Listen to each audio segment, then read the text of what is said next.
You ever sit down and create something and just freeze? Not because you didn't have any ideas, not because you weren't motivated enough or had the skill set to actually accomplish your goal. You freeze and you have no idea why. That's not laziness, that's not lack of motivation, or what some people like to call fear of success. That's your mind doing exactly what it was built to do. The problem is, it's using the wrong information. Let me go ahead and break this down for you. Most people think of the mind as one thing. It's not. You got the conscious mind. That's the part talking to you right now. That's the part that sets goals, makes plans, decides that you're going to post 3 times a week. That's you up front, intentional and aware. Then you got the processor. The processor runs in the background. It's been running even before you were able to talk. It takes everything you experience and uses it to make decisions. Fast ones, automatic ones you don't even get a vote on. Scientists estimate that the unconscious mind processes around 11 million bits of information per second. Your conscious mind handles around 50. So when those two parts are working together, you move. When they're pulling in different directions, you freeze.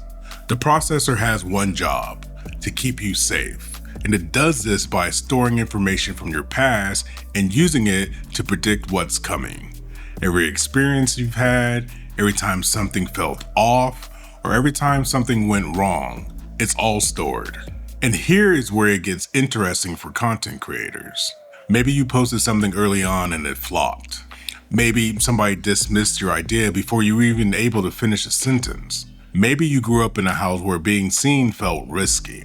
Your processor stored all of that. And now, every time you sit down to create, it's pulling from those files. It's reading old data and responding to it as if it's happening right now. The content isn't blocked. Your processor is just doing its job with outdated information.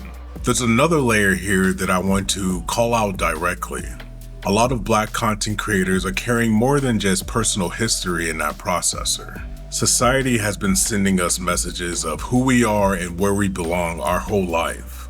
We didn't have to hear it directly. Our processor got the message anyways. So when that imposter syndrome kicks in, or procrastination shows up, or when you can't figure out why you keep stopping before you start, that's not personal failure. Your processor built a case about who you are, and it only lets in evidence that proves it right. That's the pattern, and that is what we work on. Here's the good news.